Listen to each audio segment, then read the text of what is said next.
ഇതാണ് നെതർലാൻഡ്സിലെ മാസ്ട്രിക്റ്റ് നഗരത്തിൻ്റെ ഹൃദയമായി ഒഴുകുന്ന മ്യൂസ് നദി. ഫ്രാൻസിൽ ഉത്ഭവിച്ച് ബെൽജിയത്തിലൂടെയും നെതർലാൻഡ്സിലൂടെയും ഒഴുകി വടക്കൻ കടലിൽ പതിക്കുന്ന ഈ നദിക്ക് 925 കിലോമീറ്ററാണ് നീളം. തെളിഞ്ഞ് നിർമ്മലമായി ജലസമൃദ്ധമായി ചേതോഹരമായി ഒഴുകുന്ന ഈ നദി കാണുമ്പോൾ എങ്ങനെയാണ് പുഴകളെ സംരക്ഷിക്കേണ്ടതെന്ന് നാം പഠിക്കുന്നു.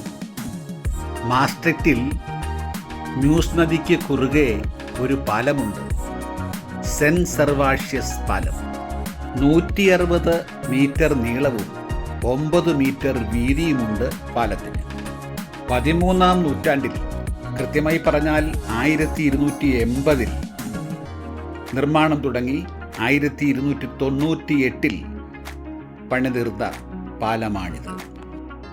കല്ലുകൊണ്ട് നിർമ്മിച്ച ഒരു ആർച്ച് ഡാമാണ് ഇത്. എന്ന് പറഞ്ഞാൽ ആർച്ചാകൃതിയിലുള്ള പാലം. പാലത്തിലൂടെ വാഹനങ്ങൾക്കെല്ലാം കടന്നു പോകാം. കാൽനട യാത്രക്കാർക്ക് നടന്നു പോകാൻ പ്രത്യേകമായ വഴിയും കൊടുത്തിട്ടുണ്ട്. കപ്പലുകൾക്ക് നദിയിലൂടെ കടന്നു പോകാൻ വേണ്ടി ഉയർത്താൻ കഴിയുന്ന പാലമാണ് ഇതെന്ന് പെട്ടെന്ന് തോന്നുകയില്ല.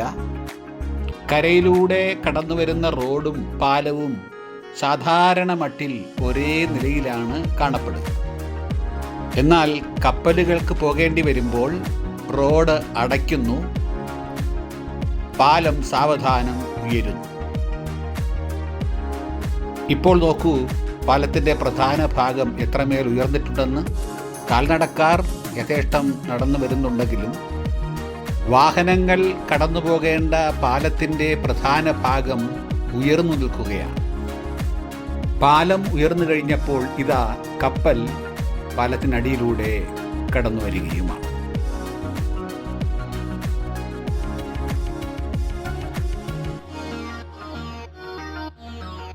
കപ്പൽ കടന്നുപോയി കഴിയുമ്പോൾ പാലം സാവധാനം താഴുകയും പൂർവ്വസ്ഥിതിയിലേക്ക് എത്തിക്കൊണ്ടിരിക്കുകയുമാണ്. പാലം പൂർണ്ണമായും താഴ്ന്ന് പൂർവ്വസ്ഥിതിയിലാകുന്നതോടുകൂടി കുറുകെ വച്ചിരിക്കുന്ന ബാർ ഉയർത്തി സഞ്ചാരം സുഗമമാക്കി തീർക്കുന്നു.